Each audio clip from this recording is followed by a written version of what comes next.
तो भैया fibre to fabric वाले चैप्टर का जो शेष भाग बचा था उसके आगे का पार्ट है ये।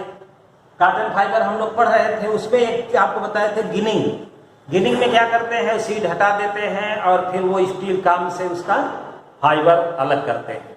अब फाइबर अलग करके from fibre making the yarn from the fibre, ये प्रोसेस कहलाता है स्पिनिंग। कई रेशों को अलग करके और यार्न बनाना, धागे बनाना, ये कहलाता है स्पिनिंग। इसकी स्पिनिंग मिल भी होती है और पहले हम लोग अपने घर पे ही करते थे। तकली का नाम सुने होंगे या गांधी जी का चरखा, इससे स्पिनिंग की जाती थी, फाइबर से यार्न बनाए जाते थे। इसको कहा जाता है spinning of cotton yarn. Cotton yarn बनाने की जो प्रक्रिया है उसको स्पिनिंग के द्वारा हम यार्न बना लेते हैं। Now this form yarn is ready for making fabrics. इसमें अब जब यार्न बन गया तो अब ये कॉटन का जो यार्न मिला, इस यार्न का उपयोग हम फैब्रिक या कपड़े बनाने में कर सकते हैं। अब दूसरा पार्ट है यार्न से कैसे हम फैब्रिक तक जाते हैं।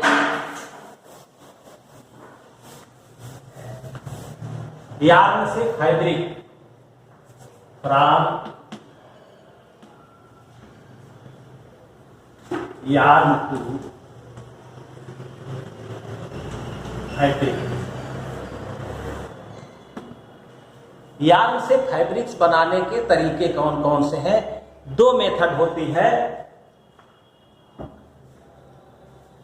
वीविंग पहला प्रोसेस होता है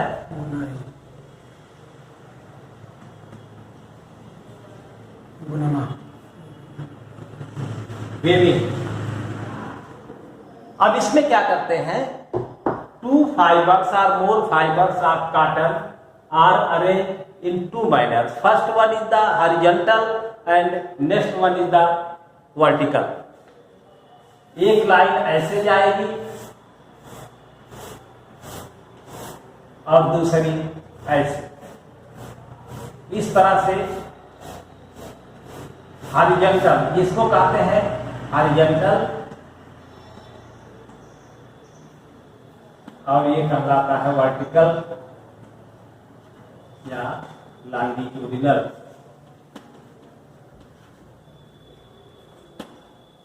तो इस तरह से लॉन्गिट्यूडिनल और हॉरिजॉन्टल करके इसको हम अरेंज कर लेते हैं तो सिंपली एक फैब्रिक बन जाता है, हमारा एक कपड़ा तैयार हो जाएगा।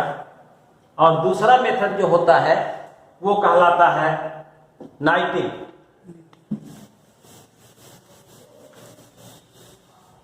नाइटिंग भी एक फैब्रिक बनाने की मेथड है।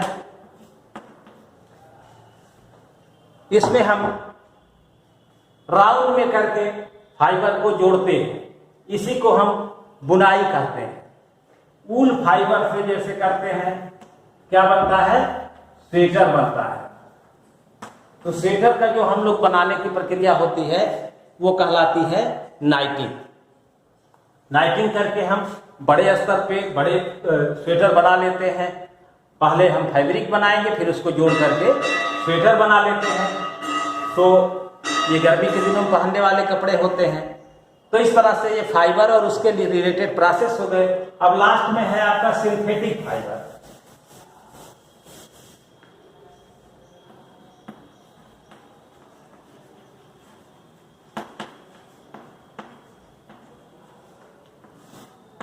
सिंथेटिक फाइबर कहेंगे मैन मेड फाइबर।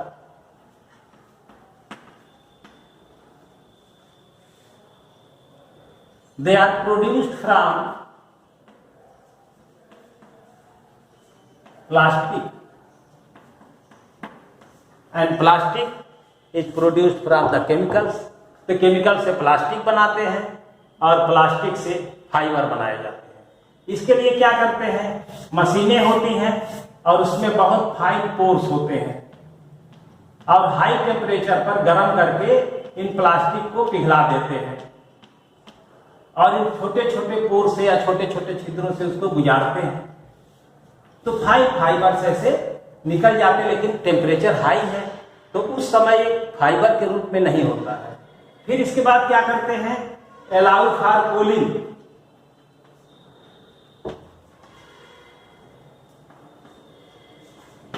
इसको ठंडा करते हैं। तो जब ठंडा कर देते हैं तो क्या हो जाता है, सॉलिडिफाई हो जाता है। अब ये जो एकदम लिक्विड फॉर्म में थे वो सॉलिड हो गए और फाइन धागे बन गए या यार्न बन गए कि फाइबर बने, इसे यार्न बनाएंगे और जोड़ करके फिर इससे फैब्रिक बनाते हैं।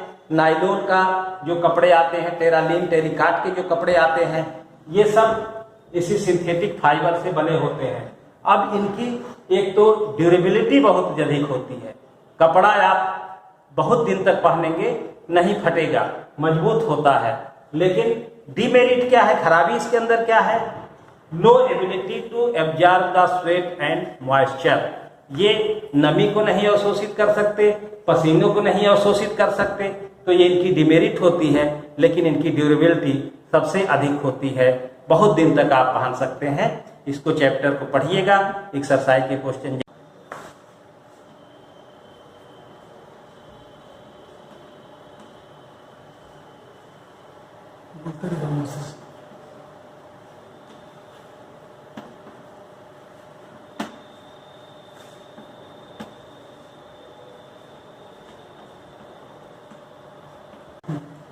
ये कुछ डिफिनेशन दी गई है भैयाओं, पहले चैप्टर का नाम लिखेंगे सबसे ऊपर, इसके बाद ये 5 डिफिनेशन दी गई है, 5 डिफिनेशन अपनी कॉपी पे पहले लिख लेंगे, उसके बाद छोड़ देंगे। फिर इसके बाद आपको एक्सरसाइज के क्वेश्चन दिए जाएंगे, उनके आंसर लिख करके, तो उसी के नीचे आंसर लिखना शुरू कर देंगे। तो इस तरह से आपका चैप्टर पूरा होगा। धन्यवाद, बेस्ट ऑफ लक।